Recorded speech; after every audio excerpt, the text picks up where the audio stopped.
Welcome to the episode 5 of the Office Hours podcast. Today we have with us Mo, and we're going to have an interesting conversation today. So, welcome. Hello, Vasili. How you doing? Doing great. Thank you very much. It's been an exciting week for me.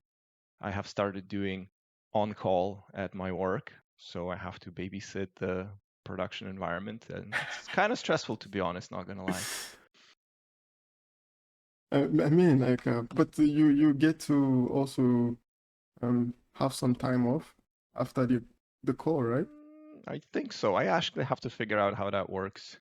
I believe if it falls on like holidays, then there's like some in lieu type deal, but I'm not 100% sure right now, so I'll get it sorted out.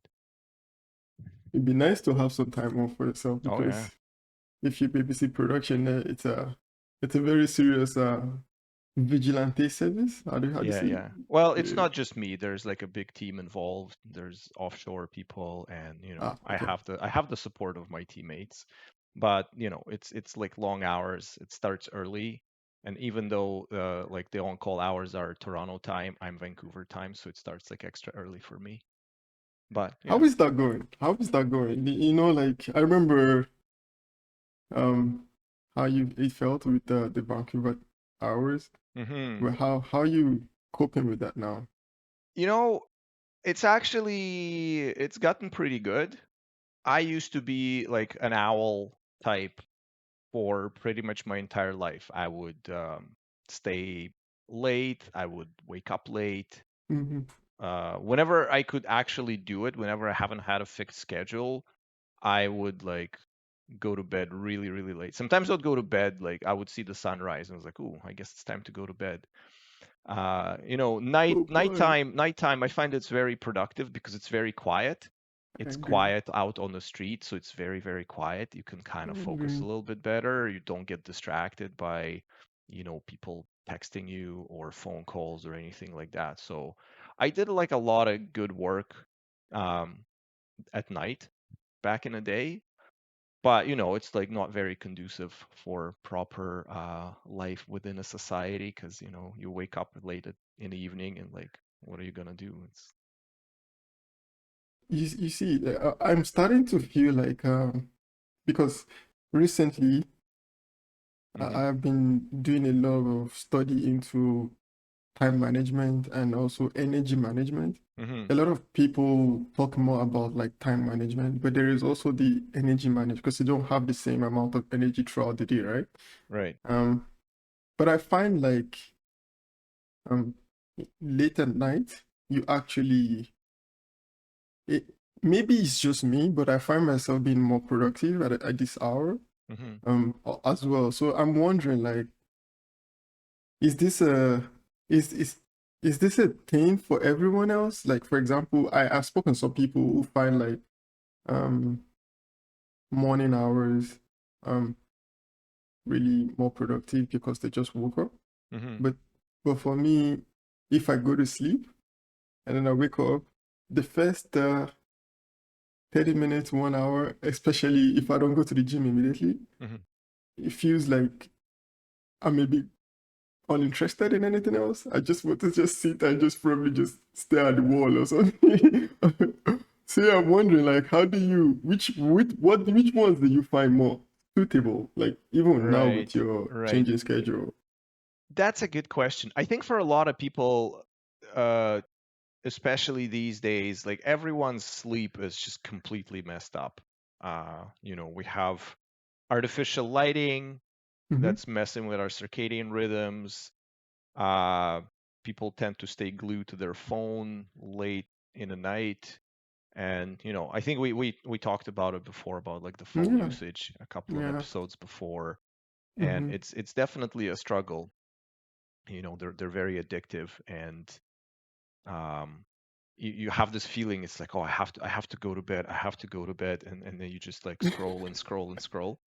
Yeah, So yeah, yeah. as I mentioned, I put like all sorts of technical measures to prevent myself from doing that. Okay. But a couple of years ago, I also find that if I'm procrastinating, I get really creative at like figuring out ways on how to procrastinate better. Like for instance, I put I put like a block list to filter out some websites like Reddit or whatever, the ones that like Interesting. suck you in and occupy all of your time. You just scroll and scroll and scroll. And Mm-hmm. so I put like a DNS based filter. So if I go to that website, it'll like redirect me to a page saying, hey, you're not supposed to go there. And because I was browsing on my phone, I realized like, hey, if I turn off the Wi-Fi, now my DNS server is like not part of the conversation because I'm talking to my internet service provider through my phone, and that blocking just basically stops working. And Oh my because it god. only takes like one swipe and one tap in the phone interface to do that, it was like, oh hey, quick bypass, boom, I'm back on the grind, scrolling like a maniac. And You're literally so hacking yourself. it is you are hacking yourself to get to that dopamine. Oh my And god. I find that it's kind of, there's like interesting parallels where you're supposed to be doing something productive, right? Like, or you have some important deadline or have some sort Mm-hmm. of task, Mm-hmm. and you wake up in the morning, and you go to the kitchen to like make yourself a cup of coffee or whatever, and Mm-hmm. you see like these leftover dishes piling up in a sink. It's like, mm, washing those dishes is a very, very good thing to do. So it's like, who cares about deadlines and important stuff? Like, I have all these dishes that they need to be Yeah. done, and everybody knows that, like, keeping dishes clean and keeping your kitchen pristine is a good thing. So you like trade off for a important task Mm-hmm. at the Mm-hmm. expense of something that is actually important, and like your brain is like trying to hack itself to like not do the right thing. Mm-hmm. So I think the adaptability there is crazy. And you kind of have to catch yourself doing these things and be like, okay, I have to stay on task and on focus. But in general, like throughout my life, I had these periods where my sleep would be very messed up. Like there was a period of time where I would like have like a difficulty falling asleep. I would just like lie in my bed and stare in the ceiling for hours and then finally like pass out. So that wasn't nice. These days, I don't have that problem, thankfully, at all. Like as soon as my head hits the pillow, like for most part, 30 seconds later, I'm out cold. Like no, no problem there, which I'm really, really grateful for. And yeah, I'm not entirely sure what to attribute it to. Um, I have my ideas, but yeah, overall, fixing sleep is like, if you can do that, that's gonna definitely be a benefit to you. I remember when we just started talking a couple of years back, you were saying Mm-hmm. how, you like grind out like 12 hours a day and you like Mm-hmm. sleep like 6 hours and you like get up super early and like get back on the grind 4 or like, 5 actually. or Yeah. 5. Yeah, yeah, yeah, yeah. And I was like, Mo, hey, man, you gotta calm down. You gotta get like at least good 8 hours of sleep every night. Yeah. Otherwise, you're not Yeah. gonna be able to do that anymore. And Yeah. I believe that you did adjust your schedule, so I guess Yeah, I maybe you did can actually. you can tell us about your experience on that front. To be honest, like at the time, I felt like there was a lot of things to do, and I I felt like sleeping 8 hours felt like a luxury at time, to be honest. Like felt like something you do when you're really comfortable. But at the Hmm. time I didn't feel comfortable enough to actually get 8 hours.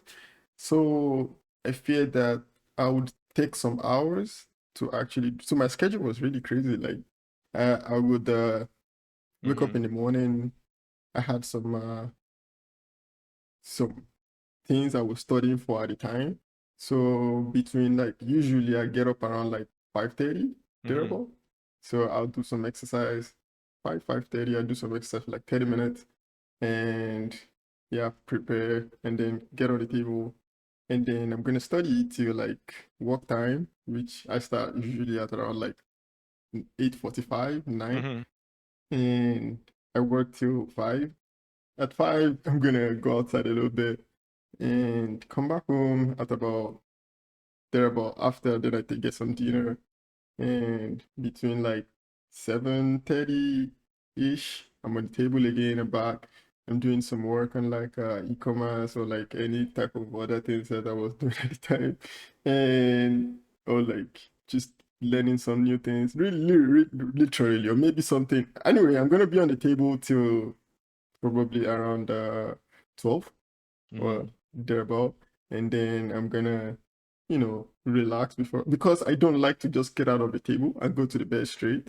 So I'm just gonna walk Hmm. around the house and just waste time, relax, calm down before 1 o'clock, and then I go to sleep at 1, and then I wake up Right. at 5:30. So that was the cycle Right. then. Right. Yeah. But what I noticed at the time was like I felt a lot. Um, it wasn't like I didn't realize I was sleep deprived, until we talked about it Hmm. because We I talked was about some taking, symptoms. You were saying like, yeah, "Oh, I can't absorb new information. I read stuff, and then next day I don't remember anything." And I was like, "That I sounds a was, lot like you're being sleep deprived, my friend." yeah, like I was, yeah, I was struggling like at some point with concentrating because I felt like a lot of I struggled a little bit at that point. Like although I was showing up for all my responsibilities at the time, but I didn't feel like I was 100% um in my I didn't have Hmm. the 100% of my energy, for each of you know responsibilities at the time. So yeah, when we talked about it, it was a aha moment for me that oh yeah, I need to get more sleep. So I improved that, and I Hmm. I did. I think the next day after our conversation, I decided to what I'm gonna get 7 hours of sleep, Such and then luxury. such luxury. I tell you, it's luxury. Even yeah, to be honest, it's luxury. If you can get it, I think it's good. But if Mm. not, I think you, Right. you have to do Right. what you have to do. So Yeah. yeah. I kind of think about it slightly differently because, you know, if you're a professional race car driver, is Mhm. gasoline for your engine a luxury or a necessity? Um, it's a necessity because Right. yeah, So, you and you I know feel I feel like for having a healthy brain, sleep you is a see necessity, right? So, you see about that. I did some it works for me hmm. really being like getting enough sleep during after our conversation. But I also noticed like there was a time where 7 hours was good, so I decided like I was on vacation or something. Then I decided like to to sleep more and because enjoy, right? Hmm. But then I noticed like if I sleep more than that, I feel lethargic when I wake up. I don't know Mm. if that's even the Mm. real word to use. Like Yeah, I'm yeah, just yeah. like No. slow, like I'm just Yeah. really relaxed. So like I feel you have to understand your body Mm. and how Definitely. it's Definitely. the type of amount of time you need to actually recharge. Hmm. I don't think everybody really needs the 8 hours of sleep. I don't know. Mm. Maybe scientifically it's good, but Yeah. I think it's mm, much deeper than that. I think that, well, first of all, artificial lighting makes our schedule very consistent. But, if you look out the window, the daylight time in the summer versus in the winter is like completely different. In the winter, you have very short daytime. So, you can afford to sleep longer because, in agrarian society or like even pre-agrarian society, there isn't like really that much to do in the winter. You have short day, nothing grows, there's not really yeah, that much to tend to. You can yeah, sleep all you want. But then in the south in the summer, the sun rises at 4 a.m. and you can be bright and early tending to everything you need to tend to. yeah, And yeah, there's like all these different experiments with like polyphasic sleep where you sleep yeah, for like several hours, then you wake up in the yeah. middle of the night, you sleep again. I had that a couple of times. I had a period of time in my life where I didn't have to use an alarm clock. So I would go to sleep and wake up sort of at whatever hours I wanted to. Mhm. And after some weeks of that, I had maybe a short period of time where that would happen to me. Like I would wake up in the middle of the night and kind of be like pretty alert, do stuff for a couple hours, and then go back to bed. But then I think I either found a job or something happened, something changed where I had to be beholden to an alarm clock once more. And yeah, that Mhm. kind of disappeared. Yeah. And honestly, like I think like the polyphasic sleep, when I was learning about that, it was then I realized that everybody would have to really find what works for them, you know. Mm-hmm. Mm-hmm. Like if you cannot really get like 8 hours, Mm. because life happens, it happens. Like you have to, honestly, like I get it, like investing in your brain health, it's a good investment, but at the Yes. same time, Yes. like if you really cannot afford it. So it is, in a sense, it is a kind of a luxury. Like if you have priorities, you might have to sacrifice it temporarily. I Yeah. guess I would generally just advise people from, I'm just gonna have 5 hours a night for my entire life. Like that's a bad strategy. Like if you have to run on afterburner for some time to finish something important, sure, but Mhm. that, like, don't build your life out of that. And Yeah. I think on being feeling lethargic if you sleep for longer than usual, I was reading some stuff on, how you have the phases of sleep, like deep sleep, REM sleep, that Yeah, type of stuff. true. And I heard that if you get woken up during the wrong phase of sleep, That's that's true. where you can get feeling lethargic, where you're like, oh my God, like I feel groggy. I feel like somebody smacked me over the head, right? Hmm. But some sleep tracking software will detect what phase of the sleep you're in. And if you're like in REM, that's like the phase where you see all of the dreams. Like if you wake up during that phase, that's like the shallowest form of sleep ever. So you're like on the verge of waking up as it is. And if you Hmm. wake up then you don't get that lethargical feeling. But if you're like in a super deep sleep, an alarm just like ripped you out of that, that's where you're gonna be like, I don't Yeah, feel too true. good. True. Yeah, that's true. Absolutely. I think I learned about that too, but I also know that after if you use an alarm, your body and then you wake up at a certain time every day, Mm, mm-hmm. your body prepares you to wake up at Mm-hmm. that time or after a period of time. So Yeah, like, yeah, that's also yeah, true. A the lot of alarm times I would wake up like really, 5 minutes before my alarm clock goes off. yeah, So yeah. it's certainly true. I think that at first it was difficult having to wake up so early compared to like the rest of my life where I barely had to do that. But having that constraint of like, oh, I have to attend that meeting at 7 a.m. every day, and that creates the structure, and structure creates the repeatability and the pattern. And if you wake up at the same, like if you lead a very very measured and boring life, like you wake up at the same time, you have your dinner at the same time, Mm-hmm. usually your body becomes very thankful and be like, okay, Yeah, keep doing what you're doing, like don't surprise me, exactly. we don't like surprises here. It'd be nice, you know. It'd be Yeah, really nice yeah, it if would you can have certainly be like a very nice. Yeah, balanced time. Everything is on yeah. time. That'd be really nice. But weekends tend to kind of throw a wrench into that, because you can be very balanced Monday to Mm-hmm. Friday, and then Mm-hmm. Saturday it's like, well, we want to see our friends, we want to stay late, we want to Exactly. have a couple of drinks, and You then want to treat Monday yourself. you gotta wake up early again. So, Mm-hmm. if I was a complete hermit without any kind of semblance of social life, I'd be like, weekend, schmeekend, I'll just stick to my schedule just to keep everything consistent. But, that's not happening anytime soon. Yeah, it's not the easiest thing. But anyway, yeah, it's a really good lesson. But honestly, like finally, yeah, I just wanted to just also suggest like because me on days when I cannot really get all the sleep at once, um, maybe if I end up getting like probably 4, 5 hours of sleep, I tend to take like naps during the day, Hmm. like like some 20 minutes nap, and Hmm. that's where the polyphasic sleep thing comes in for me. So like Mhm, mhm, I mhm. I add it up with naps. And I find like you see like when you take 20 minutes of nap, you feel more rested. It's like you've slept I had like 4 hours. varying degrees of success with naps. Sometimes you sleep for like half an hour and you wake up really groggy.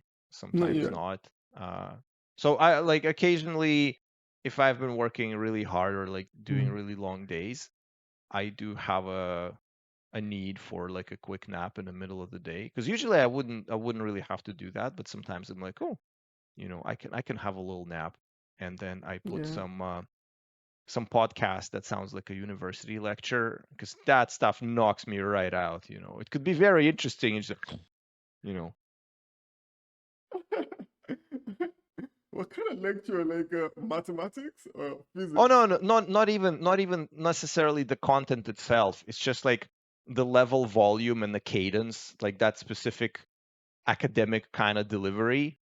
Because yeah, back when I was in school, I remember one time, uh, I was studying at BCIT, which is it's like a college. It's not a university. So there's like a lot of practical stuff, and it was a Okay. very short program. It was like 2 years Mm-hmm. only, so we were working very hard.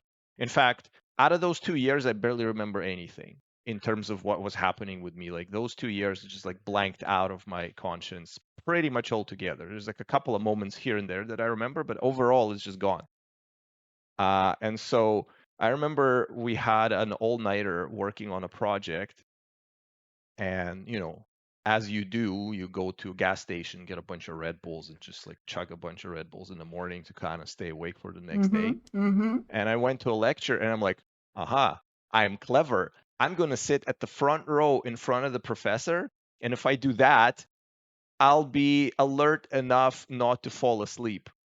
And I realized the futility of that idea when I heard the bell and everybody was like leaving the auditorium. And I had like a nice like 35 minutes of quality sleep. I just passed out right in front of him, and it was just. So yeah, that was good. I'm laughing because I can imagine you waking up to look for where's everybody, like, and you're just by yourself in the Right. auditorium. That's At least it was a big auditorium, so it was like probably 150 people.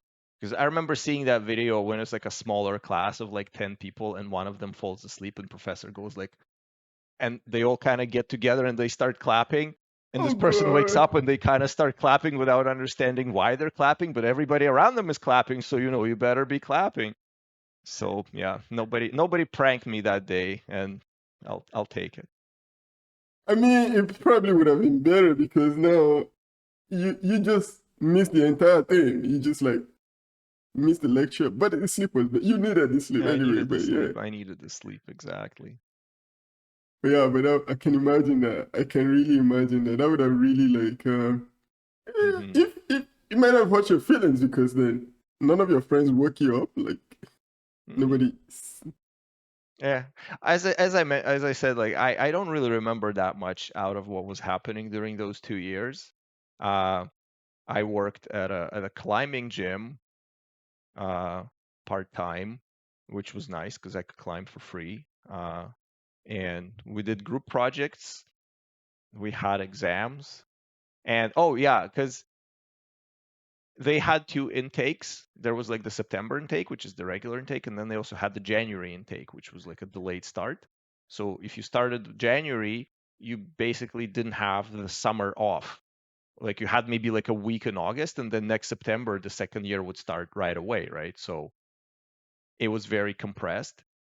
And yeah, those 2 years don't mostly don't exist in my memory. I can imagine, and it's been a long time too. So Yeah, like it's been for a long sure. time. Yeah, it's been Yeah, like for sure. It's 10, okay. I mean, it's just a 20 very years. funny story. Yeah. I don't think I'm gonna forget that quickly, but that's a very funny story. Hmm. Anyway, I wanted to talk to you today a little bit about content uh management, Mm. or how do you say that? Producing content as a developer. Hmm. Um, I mean, right now Isn't it we what are we're doing actually right now? exactly right now that's what we do. But Behold, content. exactly. But I wanted to ask you about your opinion about certain types of content because like I've seen people do content. Hmm. I use Twitter, right? So like I see a lot of people come on Twitter to to talk about different things. But I notice like right now there's a lot of buzzword going on around. It's like AI, Hmm. everything AI, nine Hmm. AI that are better than ChatGPT.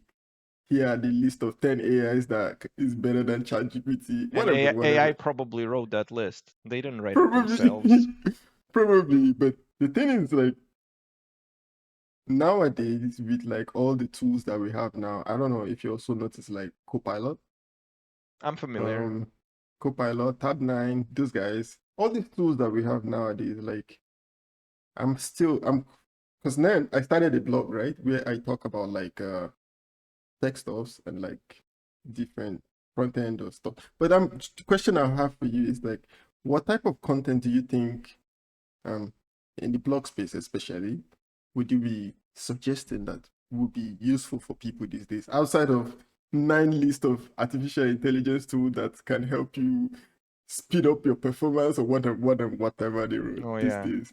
The BuzzFeed model of 9 things you can't believe will do X, Yeah, the laziest form of technical writing possible. honestly, it's You it's know, crazy these days. I actually, I don't know. On one hand, we were talking about how AI is just gonna like destroy art because it will just Mm-hmm. flood the market with a bunch of inferior product. But at the same time, so if it becomes so good and you can't tell the difference, yeah, that's gonna be difficult. But if it's like good enough and you can kind of still feel that something's off, maybe the content that's genuinely produced and written by an actual human being will be more not popular, but like it'll be of a higher quality. And if you actually take the time to write it yourself, it will show compared to like all of the tons of AI garbage that's like flooding everything right now. Mm-hmm. On Twitter, yeah. Uh, But I don't well, know, but my own patterns, like I can't really tell much about producing AI, producing content because I mean this podcast is like my first foray into actually producing some content, and I'm picking the long form conversation partly because it is in some ways easier. You know, mm-hmm. we're just talking, you bring up subjects, we talk, I have my reactions, and then I have some points or counterpoints to whatever you say. It's not like I sit down ahead of time and write everything down. I think you do because you know, you come up with all the questions and all the different subjects that you want to talk about. But still, it's not like we're doing it off a script. It's very natural, right? Mm-hmm. But when it comes to writing things, I think either you have to be deliberate or you just have to write regardless. You just have to take the effort, like just write every day. It doesn't matter because you know the only way you get better at it is by doing more of it. I remember back in the day, I was like, maybe I should start a blog and write about tech because like I do tech. But at the same time, there was like a couple of things which I've learned since to look past. You know, if you produce something and it's not immediately great, I would be like, ugh, this is so terrible. Ugh, I don't want anyone to see this, right? Just Mm-hmm. destroy it, pretend it never existed. But if you're in that headspace, you'll never get better because you will be dissuaded from writing because you think that everything you produce is garbage. And in the beginning, 99% of it probably will be too, right? Like again, it's a skill that you have to learn and develop. And if you have the time for it, you should just write or produce content and get better eventually as a result. And I think we also talked about it in terms of like, what is your goal? Is your goal in writing content, is the goal writing in itself? Is the goal delivering useful information to people? Is the goal to create like a public profile of yourself or like better visibility? Is the goal to show your skills so you're like more likely to get hired? And all of these things, or like do you want to create like a YouTube channel that you will eventually monetize and make it your like secondary source of income? Because a lot of these things, like all of these different goals, I think they would have different approaches to how you do it. And for most part, I'm not familiar with most of them in a sense. Like I started a blog as well, but again, I wrote a couple of things and I got slammed at work, so I didn't really have time to write anything there. And it's one of those endeavors that like you have to keep doing kind of religiously. Mm-hmm. And actually, there's one great video that I quite liked. I think I might have mentioned it before. It's by this game designer called Rami Ismail. It was like 11 things I learned while running an independent game development studio or something like that. And one of those things was, you know, like if you wait for inspiration to do something, it might never come. But if you're disciplined to just do something regardless every day, well, you'll have something that you've done, you'll have some product that you've made. So that's already a plus, because if you're sitting there waiting for your muse, you're not writing anything for days at a time. And eventually, your inspiration strikes and you write something, and there's like one few and far between. But if you're just diligent and disciplined and you just write every day, then by the end, you have a lot of content. That was actually one of the ideas behind this podcast. We've been talking for so long. We've talked about so many different topics, but none Yeah, of it was captured, absolutely. right? And so if it was captured right from the start, we'd have like library of, I don't know, a couple of 100 hours worth of content, right? And now we have Yeah, to absolutely. rectify it by kind of doing it not again. We do talk about different things, but there's like a lot of callbacks to the conversation we've already Yeah, had. we recall. Yeah. Yeah, exactly. So, and I think if you talk to anyone who's doing that type of creative work,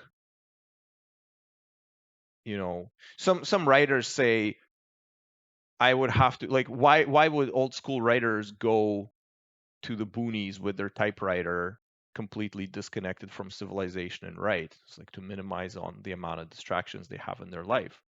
Like some writers say, I would put myself in a room with bare walls and no window with like nothing to look at so I can, introspect 100% and start writing as a means of alleviating my boredom effectively, because there's no other sensory input. Um, so yeah. But with, yeah, that's actually a good idea. Anyway, Well, but, I haven't tried. I can't verify that, mhm, yeah, I think but it's I it. imagine that, just diligence and discipline and just doing it regardless of the quality of the output. I for a Yeah, lot of times I was put off by the quality of the output and be like, oh, no, like that's not good enough. But it's never going to get good enough unless you do it 100 times or 1,000 times or exactly, 10,000 times. So exactly, you just exactly. just go for it, wing it. If it's crap, who cares? Uh, it will not be crap eventually if Yeah, if if you you keep continue to applying. improve. Yeah, yeah. Yeah, the reason why I was asking the question is because so the nature of my blog is to write about development tools, Hmm. frameworks, or stuff. But and then recently I checked and then I was surprised. Like I was actually getting um people's attention. Like it was getting attention and views. No, that's good. And then I started thinking about it like, oh God, this is pressure. Like, because that wasn't my idea when I Hmm. started. My idea was just to challenge myself to learn something Hmm. and talk about a topic that I've learned and what I've learned from it. So, um, anyway, Meat is being, sorry to interrupt, but Meat is being weird. Welcome um, back after this slight technical interruption, courtesy of Google. Thank you very much. All right, yeah, we were talking about content production yeah, and, yeah, all of those things. Yeah. I was gonna I was gonna tell you the reason why I asked the question, and yeah, so what made me think about it, when I saw like the amount of people that are actually like viewing the blog, and I felt pressure a little bit because then I felt like I need to put quality into my into what I'm doing there because my initial idea was just to learn something and just talk about it. Hmm. And it was more like a jota for me. And I felt like if anyone else wants to read my notes, like then there you have it. Because I didn't even create a domain for the blog. Like it wasn't something that I was Hmm. even looking for. I just left it on Ashnote like that. And but then I checked the views and I was really surprised. Hmm. So now I'm like, yeah, how do I give quality in this environment now? Like, what would be considered quality? Because I just talk about the topics. I hope that's enough, but Right. I Well, don't I go. mean, okay, you're getting views with the kind of quality that you have right now. So Yeah. that means people already like what you write. And if you just maintain your current level, that's probably still good enough. On the other hand, I think that there was the sentiment recently online that is like there's so many things on the internet that are like roughly correct, but maybe omit some crucial details, or maybe they misrepresent some details. So it's not actually fully correct, it's just mostly correct. So that doesn't create like a good enough understanding in people, because some blogs, some technical blogs, they tend to simplify, because like you're trying to strike that balance between who your audience is. Are you explaining everything for people who have zero understanding of what's going on? Are you explaining it for people who have very intimate understanding of what's going on, or like somewhere in between? And you can't write same content for all of these groups, right? Because you're going to lose sides of that spectrum. You're either going to lose people who can't understand what you're talking about because it's too sophisticated, or you're going to lose the other side because it's way too simple. And so I think that people who tend to write professional blogs, if you think about the population, you have that bell curve. So the most readers are going to be in the middle, where they have a little bit of knowledge about it, but not enough. And so that writing tends to naturally shift toward that middle of the road, because it can cover the most audience, especially if your goal is to increase your audience. But then maybe people who are completely new to this aren't getting the full picture of what's happening, or maybe you're not willing to delve deep into very technical topics, again, for that side of the audience that are like more technically inclined. So I think the if you're writing quality, it's a, especially in writing, it's a difficult metric to establish, because again, if you omit details for simplification, somebody say, oh, you're not even talking about X and Y, so this is kind of crap, right? Or if you're going in a very technical side of things, people without that knowledge might say, oh, the writing is impenetrable, I can't comprehend anything, so for me the quality is kind of low. So I think maybe focusing on quality is not like the right way of looking at it, because you can't really please everybody with that. Somebody will always find something deficient, but instead it's more of a trying to pick who your target audience is and tailor it for them. Or maybe just write all over the place so everybody has something that they can find interesting. Like not pigeonhole yourself into just doing one thing.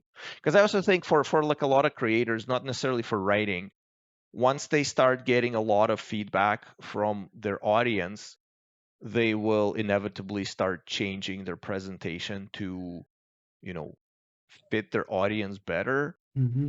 And on one hand, this is kind of giving people what they want, but on the other hand, it limits your expression, because maybe you're no longer expressing what you want to express, but you're expressing something that your audience wants to hear.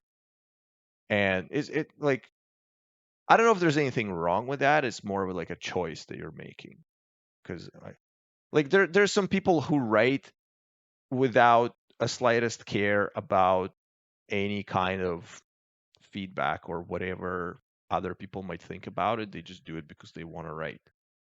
And then there's people who write for their audience, and they like their audience and they want their audience to like them back. And you just got to figure out what your thing is, and do that, but do it diligently, consistently, and with discipline. Yeah, I think, yeah, you're right.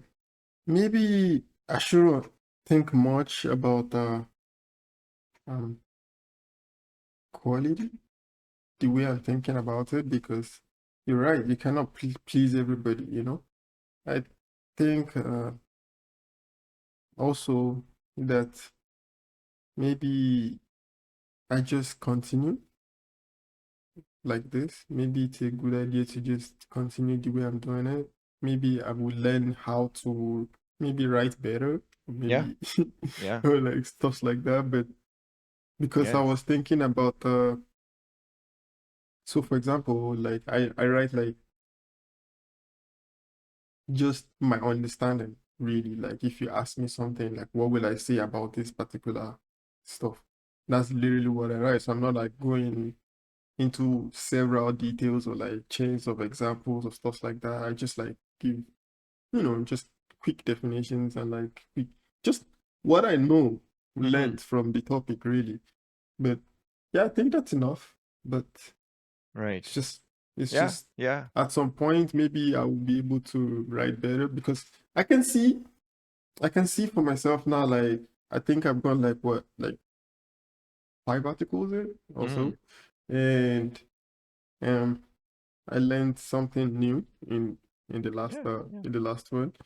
one, because I felt like how to write more engaging articles. So like I Right. can see Yeah. my writing improving.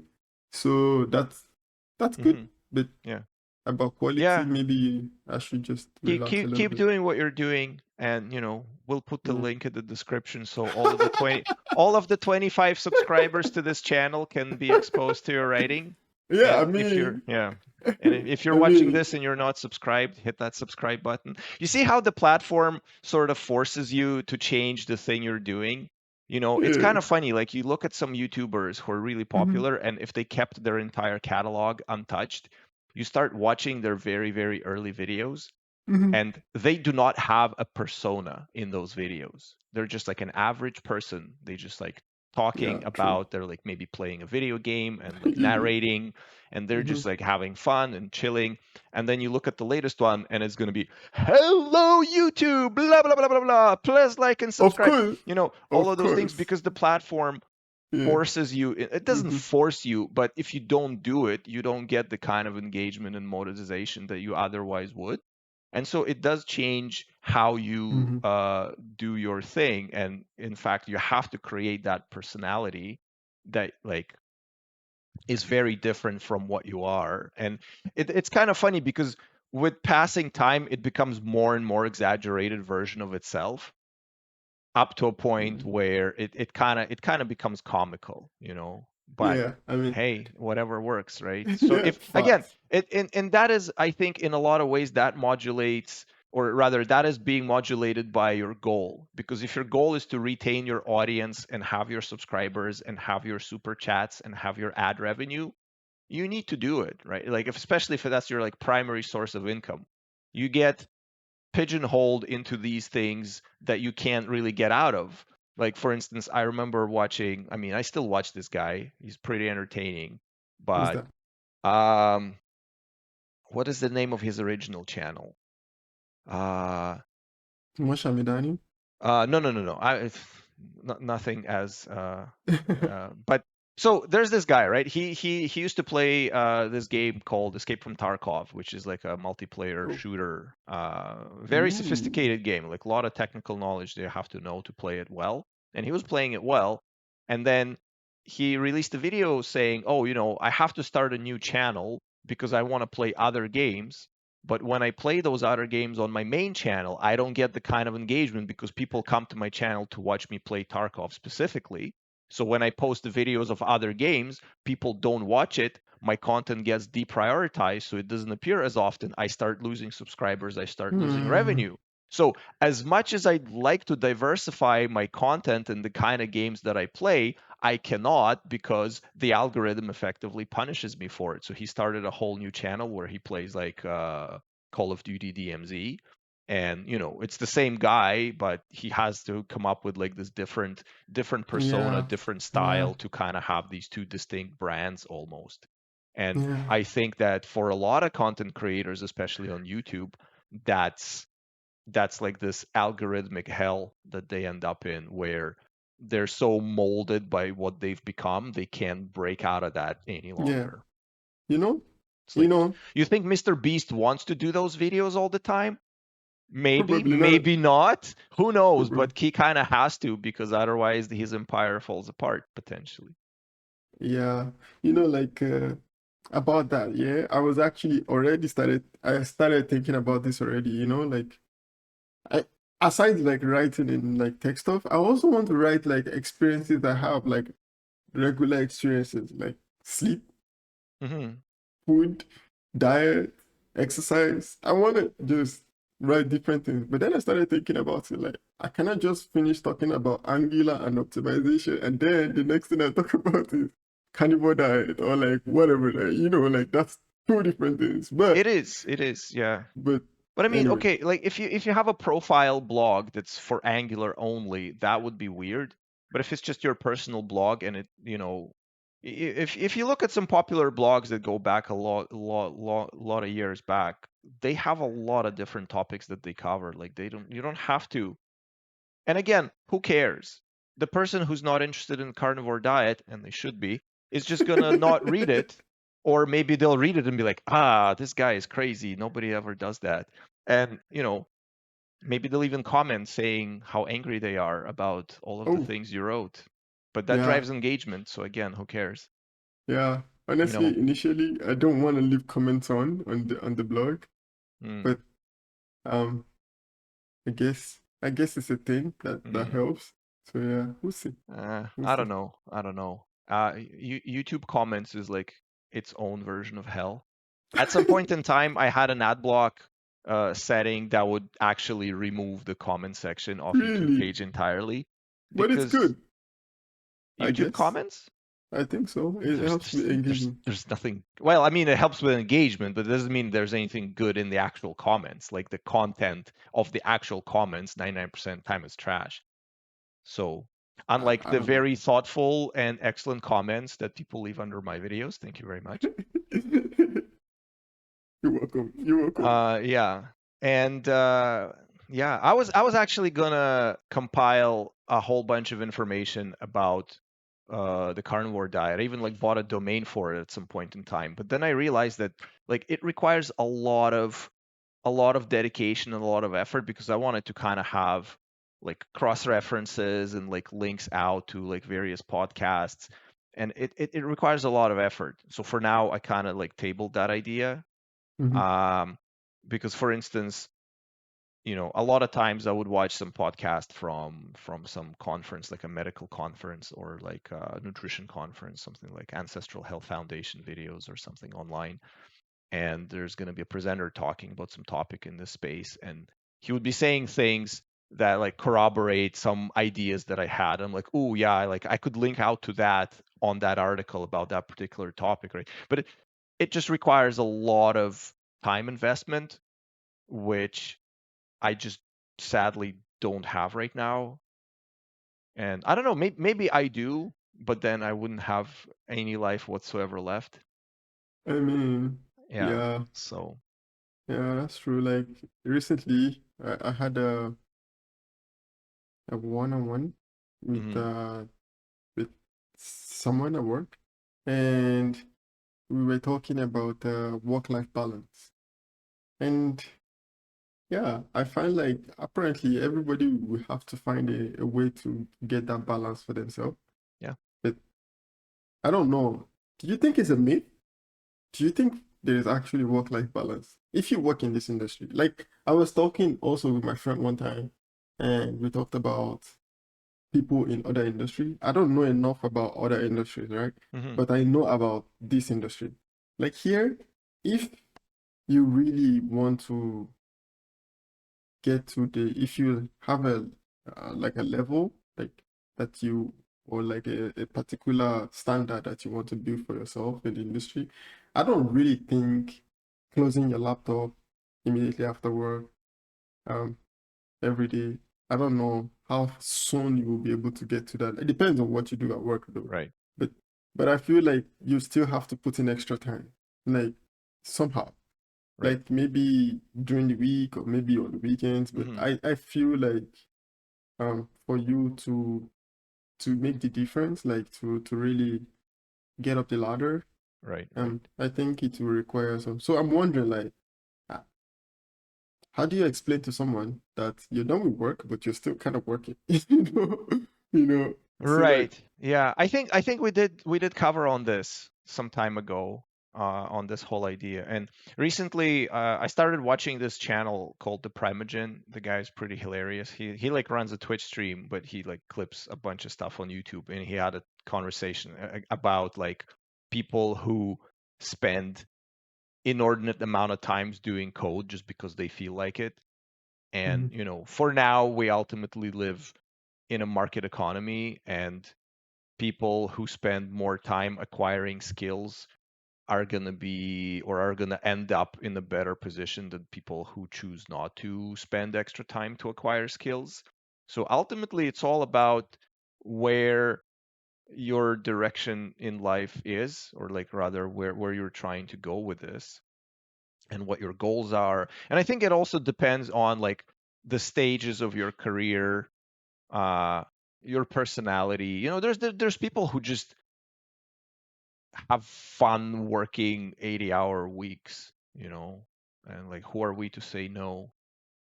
Arguably, look at them, it's like they have no work life balance, but it's like from your perspective they don't, but from their perspective, maybe they do.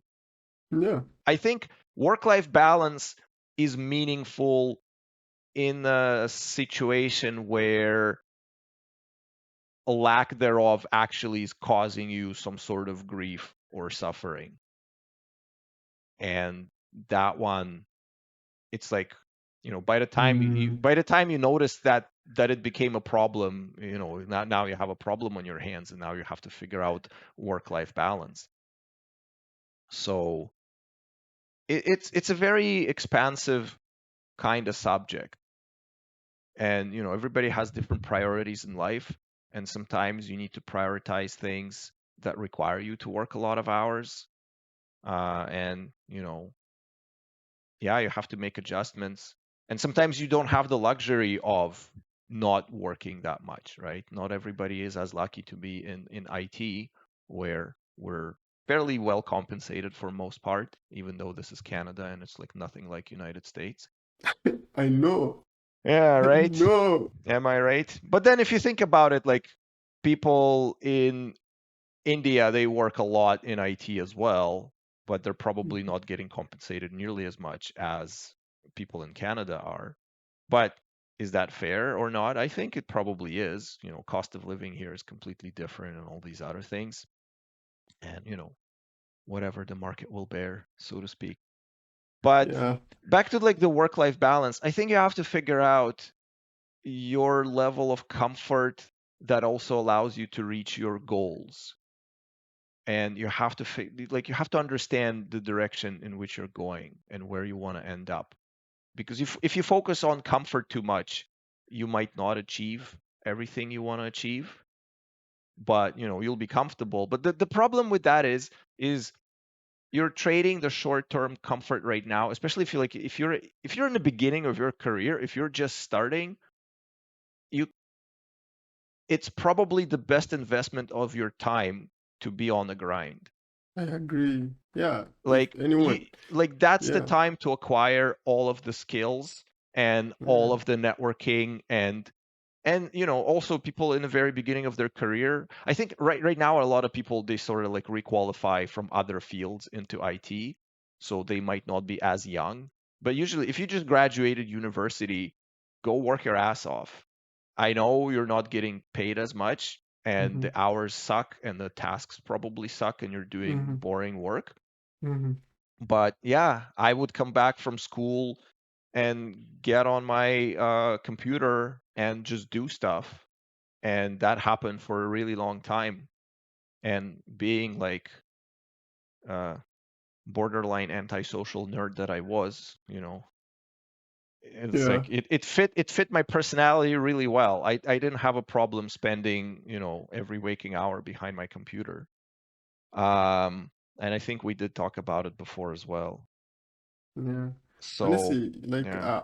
I think, yeah, you're right. Like, if you just starting out, I think even if you're not just starting out, like even, but especially if you're just starting out, because there will be a lot of things to learn. But in right? this industry, there is always something to learn, no matter what your level is. Like, Yeah, like no it matter never what your level, stops. it never Our stops. work is never over. But I think it I feel that it would be probably not great if it comes at the detriment of like your family or your Yeah, romantic relationships or your children if you have children. Like nobody's gonna remember the fact that you like worked your ass off and delivered some feature and missed out on your kid's school recital or something. Like exactly. they'll So remember that you didn't go to the recital, but the feature that got delivered, who gives a shit, right? exactly, it can even So drop the next week. yeah, Maybe it's not even gonna be exactly. used. So Yeah, we talked about that too, right? like, But the thing is yeah, I think it's very easy to justify neglecting other sides of your life because you're very hard at work. It's a good it's like a solid reasonable justification. Oh, I'm working really hard, I'm providing for my family, therefore I am to be excused for all of the lapses of maintaining my family life, right? mm, So I don't think it's a good idea to fall into that particular trap because you can feel self-righteous and feel good about it. It's like, oh, how dare you tell me I work too much, this is all for your benefit. But mm-hmm, that comes in different forms. You know, having having your family members resent you for it is definitely not good, even though you may be bringing home lots of money. If everyone's just hating everything, I was listening to this other podcast yesterday, and they brought up the topic of, you know there you can see a lot of people who are like really really well off. They really like pulled a really great starting hand when they were getting their cards dealt. They're like rich, successful, but they're very resentful and they're very bitter and their life kind of sucks even though they have everything. And then you see the people who are grateful, positive, and happy even though they don't really have that much. So it can be just, financial considerations if everybody's miserable as mm, the end result. So don't fall into that particular trap. yeah, yeah. I mean, yeah, I guess what I understand from what you said is like you need to find the balance, which I agree with. Which is Like, work-life balance. but that's work-life balance. But the thing is, like most people, you see, one time I was reading this book. I can't remember now.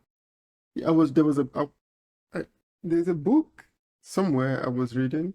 Um, I remember that the guy was talking about dividing your days into three Mm, three parts. There's a 3 8 hours. So there's 8 hours for work, 8 hours for leisure, and 8 hours for sleep, literally. And, right. and that to me was just interesting because like after reading that part of I don't think I finished the book because after reading that because I was very feeling like Hey, that's maybe very maybe maybe he's a very successful author with many copies sold, so he's financially secure and he can afford to dedicate 8 hours for leisure and 8 hours for sleep every day. So, you can't to judge him. me that felt like everything must be very equal in your life because if you can because I don't know like Hmm. He probably sets up a little metronome and then he eats their food. It's like chew, chew, chew. everything must be I don't know I think I lost interest after that I don't even remember Hmm. the title now anyway the point I wanted to make was like to me when people preach work-life balance they talk about all these things like oh go on vacations like oh like go to 8 hours sleep you must close your work at 5 p.m and then connect but I think like at some point we have to understand what our responsibilities really are and Yeah. prioritize them um adequately I think because other I don't know people can tell you what you must or mustn't do. yeah but that's I what they think I do yeah, the overall idea, that's what they do, but it doesn't mean you have to listen to them, right? Just because somebody yeah wrote a self-help book doesn't mean it's actually going to be beneficial for your particular I situation, agree right? I agree with that And I think in order to have work-life balance, you have to have a very clear idea of what your goals are for your work and what your goals are for your life, Mm-hmm. prioritizing them, and then Mm-hmm. figuring out how to achieve both parallel tracks. And sometimes Yeah. they could be completely orthogonal to one another. Like, you know, it's like, if you ever play those RPG games and you have that one choice that like you can either choose A or B, but like you can't do both, and you like they're like, I wish is there a way that Yeah. I don't have to make, because it's kind of funny, like in video games, it's like, well, I mean, I can probably play the game again in its entirety and make a choice differently to see that content that I missed Mm-hmm. out if I make this choice, but it's very tedious and very annoying. So Yeah. it those types of decisions always bug me in video games, because it's like, hey, I'm Yeah. paying you for the content, but you're making it so that I'm only seeing a portion of it and I have to like double my time investment in order to see the other half. So that's not nice. But in life, sadly, that doesn't work at all. Like if you want to watch your kids grow up, or do you want to work 14 hours a day in the office, like maybe you can do a little bit of both, but then you only progress to a certain degree on both, right? So you have to Yeah. make that choice. And circumstances in life change. Well, hey, interest rates went up again for the nth time in the last couple of months, so I have to prioritize more work. Well, okay, that's unfair because I work on a fixed salary, so doing more work doesn't qualitatively change that. But you get the idea. Like if I was like Yeah. self-employed, I would be Mm-hmm. like, well, maybe instead of working 40 hours this week, I'll have to work 50 just to compensate for overall economic situation right now. And that happens. You But can't you know, sacrifice everything on the altar of work-life balance, but you have to be reasonable about yeah. One time, one time, I had the conversation with one of my friends, and we were talking. I was ranting about how much I have to do, like, it. Hmm. and how, you know. And then she mentioned like, oh, why you? This is like a few years ago, like literally, like. And Hmm. then she was like, why are you complaining about how much you have to do right now, because later, if you have more, when more gets to be on your plate, what would you do at that time? And then that statement, she just said it in passing, right? Like, but that Hmm. statement actually got to me because then I started thinking about it. Like, I'm complaining, right? What will people like Sam Altman do, or Hmm. like Elon Musk, or like people who actually have several people depending on them, millions of people, or like a lot of people depending on them, and they have more Hmm. responsibilities. And I wonder how they would define work-life Yeah, balance. yeah. Ultimately, bitching about having too much work to do is a luxury that is only afforded to us by all of the people who, do all of the work to make all of it possible. Like only in 2023, with this amazing infrastructure around us, built Mm-hmm. on, backbreaking labor of hundreds and thousands of people, we can afford to sit on our asses and say, "Oh, boo-hoo, I think I have too much work and I'd rather not." Like, if imagine 200 years ago or 300 years ago, where you're like subsistence farming, and if you don't produce enough crops, you literally die from hunger. Like, try explaining to those people the whole concept of work-life balance, and they look at you like you have a second head growing out of the side of your first head. Like, it's just not a thing, right? It's not a thing at all. Yeah, So even having the luxury of like complaining about it shows how far we have progressed as a society, and people take it for granted, and there's not that much gratitude. And the podcast that I was watching yesterday, there was like a big chunk on the whole like gratitude versus resentment thing. So you have to be grateful about the things you have. So yeah, if you have a lot of work exactly. to do that can propel you further and higher in your life and make you a better person, you Hmm. should be grateful that you I have am that grateful. opportunity. Yeah. Honestly, that's my mindset now. Exactly. That's how I feel about things. I never complain about how much I have to do. Hmm.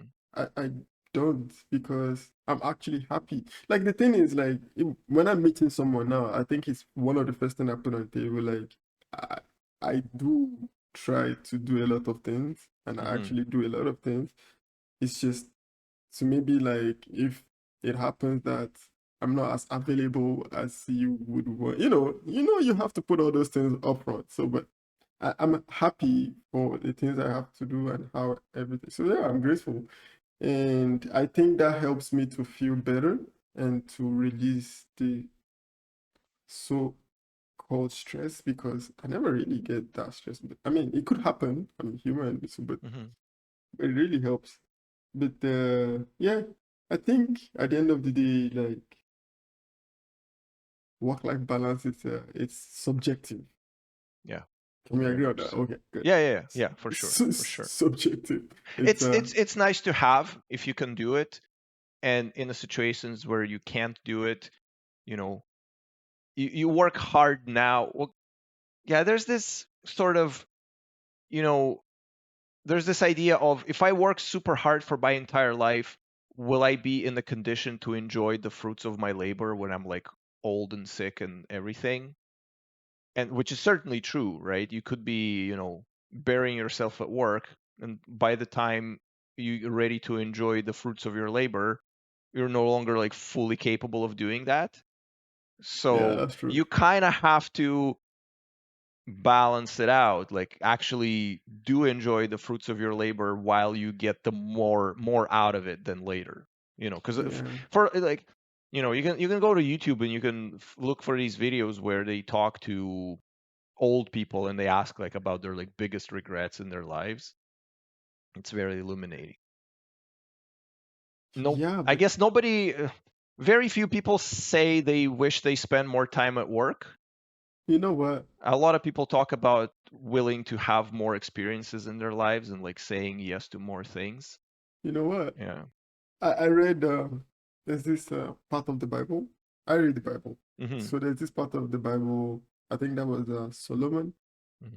And when he was about to die, he said, he was talking about how everything is vanity, all is vanity, stuff like that.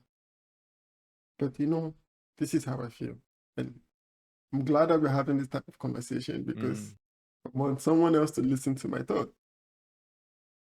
So I agree that when you talk to old people, most of the time they tell you like, oh, what are your biggest regrets? Enjoy, or like spend time with family. I get it.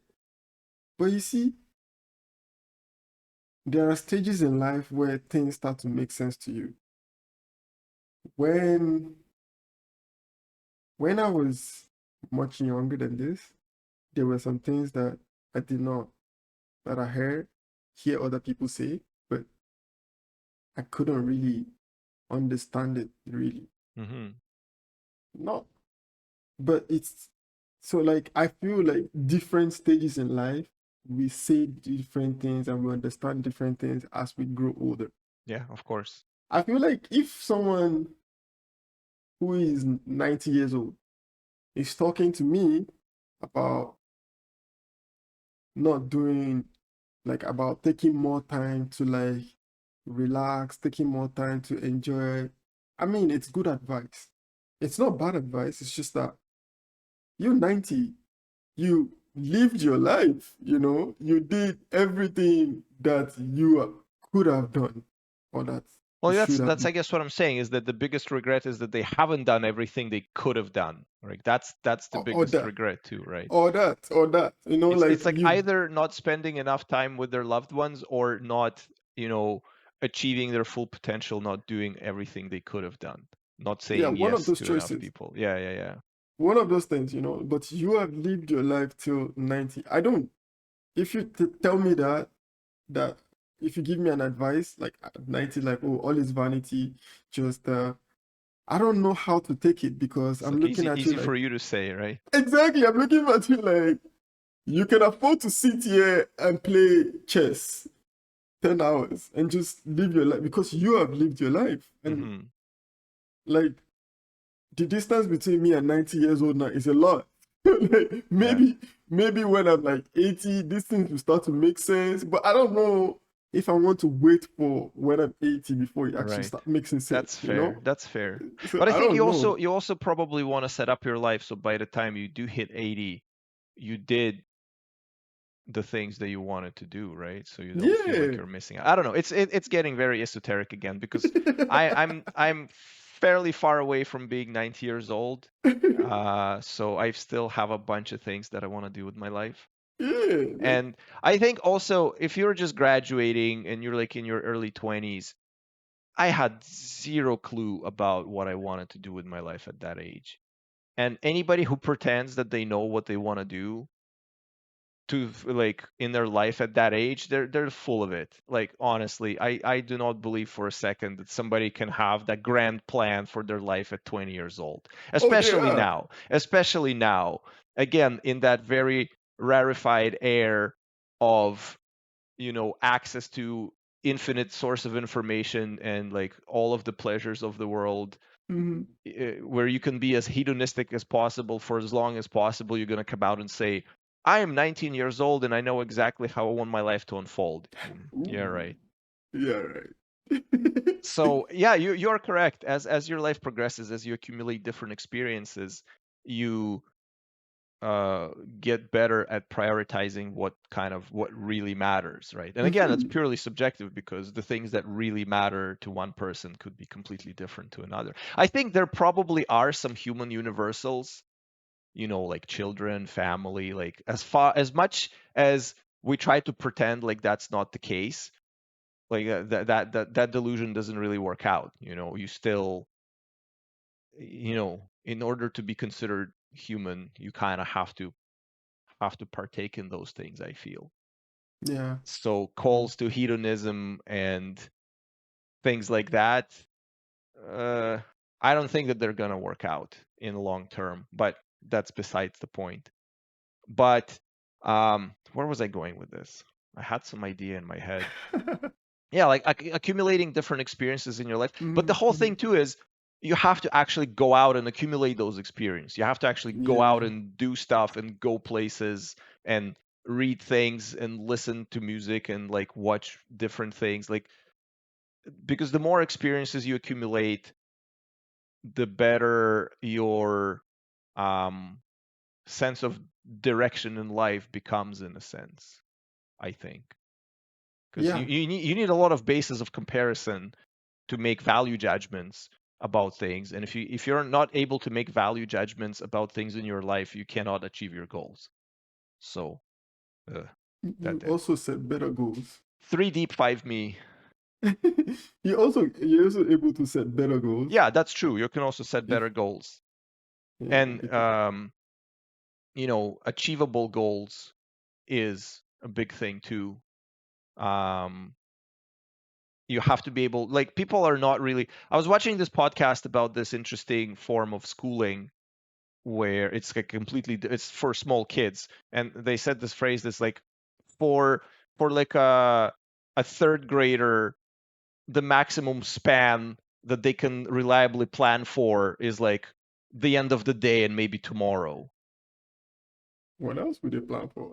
Yeah, exactly. So it's like If you the plan for the end of the day, you're really good. the older you get and the more experiences you acquire, the better you get at planning things and setting Mm. realistic and achievable goals for yourself. So, but yeah, if you are a recluse and never experience anything, well, I mean, that's kind of sad life on one hand, but also that messes up with your internal navigation software in terms of not like walking around in the street, but like navigating through the obstacles of your life. Yeah, yeah, absolutely. I mean, so yeah, like these things get to me because I'm afraid to think of myself like, am I supposed to understand this differently? Because I know Solomon is supposed to be the wisest one in the Bible, was really blessed with a lot of wisdom. And if he says that, I want to believe it, because I believe these things. But then it makes me afraid. Like, I mean, am I am I doing the wrong thing? Because sometimes I feel like, um, yeah, maybe. I Yeah. don't do good to anyway, it's okay. But I think I think I think it's a universal that anything you do, you can probably do better, Mhm. and that's kind of harkening back to the whole thing about producing crappy content at the start. It's like anything you do, you can do better, but that Yeah, shouldn't prevent you from not doing it, right? yeah, Just yeah. because you're not achieving the best possible result doesn't mean you have to give up and like not try. So Yeah, I guess we keep doing it. You keep yeah. yeah, like yeah, you're right. We keep at it and then we keep putting in our best. Like Yeah. yeah, everything will make sense, I believe. Because I Yeah. was just feeling like, it'd be nice to have some little, like you said, family time. It's really important, right? Hmm. And also socializing. It's also good. So Yeah. thank you, Vasili. Touch Yeah, grass. you touch grass. Go Yeah, get touch out of the grass. screen. Yeah, so get out of the screen to do I things. started doing this thing when in the morning, like I make myself a cup of coffee and then I go into the backyard, take my shoes off, and just walk on the grass bare feet. It feels Oh, kind of nice. it must be nice. Yeah. Ah, that's actually some form of therapy there. Yeah. Yeah. It's very Interesting. calming. Well, I mean, it only kind of works in the summer, especially with Vancouver weather. But I'll Yeah, take it while we're having a nice it's good. weather out here. What I started doing is taking random walks. So now I walk like twice. So in the during lunch. Mm, Maybe it's good, but I think so. It helps me. It helps me to calm down and then just get out of the screen. I yeah. feel like it helps with like reflection too. I don't know, Yeah. walking, grass, spending time in nature. I think it's good for Hmm. Yeah. I think reflection. disconnecting from technology is definitely a necessity that most people are not willing to go that far. Like, I mean, I'm on my phone all the time.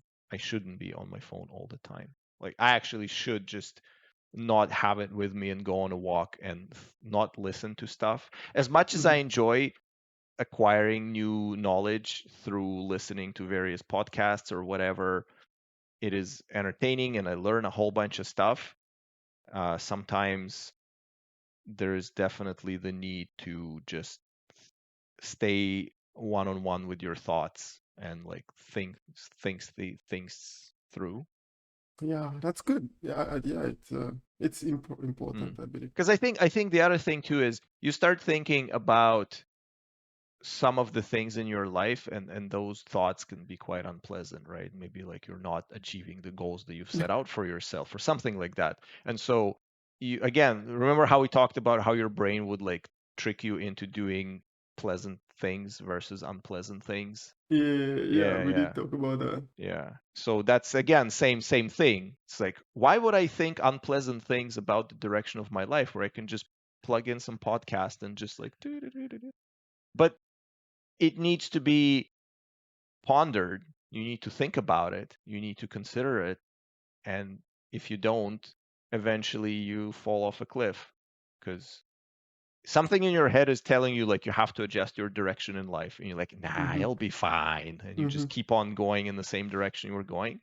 And Mm-hmm. then when you fall off a cliff, it's like, well, hey, we told you, you chose not to listen. Yeah, So it is something that I have to figure out a way how to do. But again, it's really difficult to break bad habits in your life.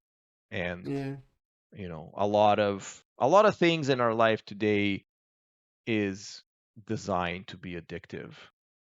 And it's just hard true. to resist so many different things like, technology, the phone, the food, entertainment, it it feels like you will be so if you disconnect from all of those things, you're just going to be so alien to most people, you know. It's, Yeah, it's like what are you going to talk to them about? Like if you're not clued in to the latest thing that's happening on Kardashians or whatever, like what is even there to talk about? yeah, exactly. Yeah, yeah. But about the um running mind thing, I found a book.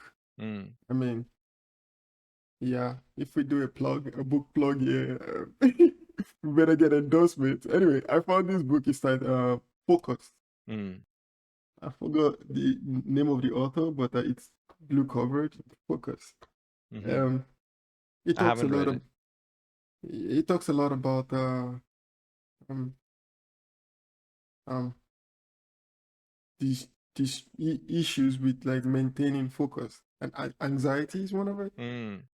And yeah, the book really helped me to learn more Mm. about these things. So I think sometimes it is from the book that I learned that sometimes when you actually have this feeling, um, you can listen to the feeling and Mm. actually understand, because if you do, you'll be able to understand why you're feeling this way, Right. and you will be able to actually focus on the reason why you feel this way. Because Hmm. most Hmm. times, um, when this feeling comes, it's uncomfortable. We just want it to go away. So like find ways to shut it down, Hmm. and it keeps coming back. It's just, yeah. I also Right. learned from that, like usually anxiety is like in like the olden generations of humans,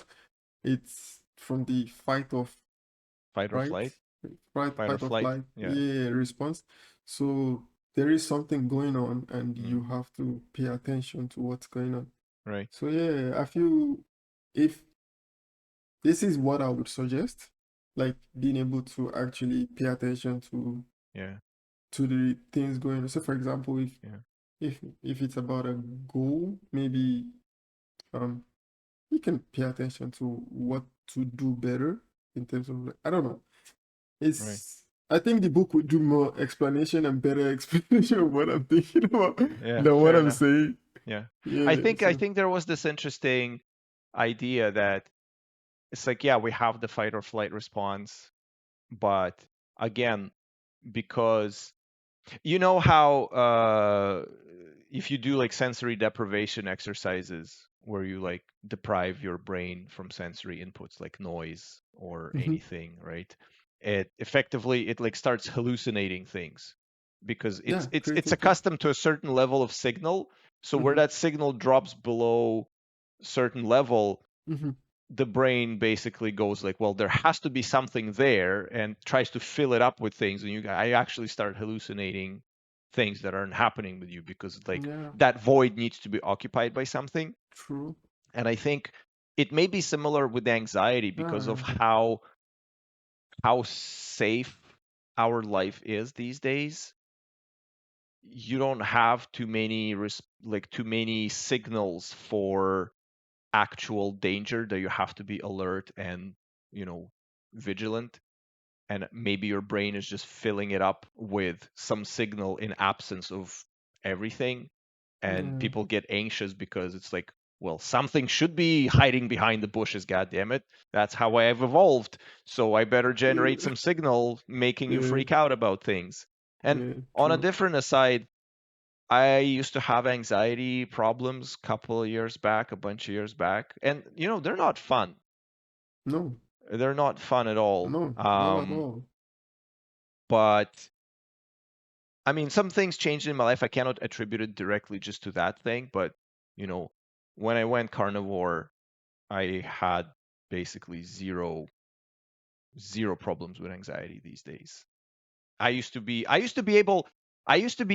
able to have certain thoughts that I would detect the beginning of that thought in my head, and I knew that if I allow this thing to blossom fully, I'll end up in some Yeah, sort of anxious yeah. state, Mm-hmm. bordering panic attack type deal, and I would have Mm-hmm. to deliberately like jam it out of my brain. So I had like the second thread running, monitoring my thoughts, detecting that stuff just to kind of put a damper on it. Yeah, yeah. And I gotten pretty good at it too. I would like detect it was like early warning system. I would detect it early and be like, no, you don't. Get out of here. No, no. Now I don't remember last time that happened. That honestly, So it's a non-issue for me. I think it's true because Um, I've heard like a lot of testimonies about this, and I've also seen it myself. Like Mm-hmm. the type of things that you eat can be responsible for these certain types of like um conditions or like Yeah. feelings. Yeah. Yeah. True. So, but I'm not a doctor and I don't know much about nutrition either. But Mm-hmm. I know like since I started also like the carnivore thing and watching how I eat, I've seen like certain things, Mm-hmm. become Yeah. better. Like Yeah. and No, it's a, yeah, it's I'm it's a just content convinced it's a actually. contentious topic these days. We should probably do a whole thing just on that, I'll be but I'm ready for that. afraid that I'll be raving like mad saying how great it is and people will freak out. Yeah, But, next week. Next week. results do speak for themselves. And I mean, Yeah, I have figures to prove it.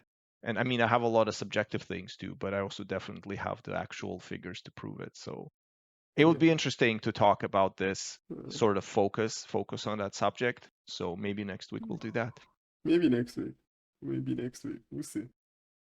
Yeah, but yeah, it's really good talking to you today, Vasili.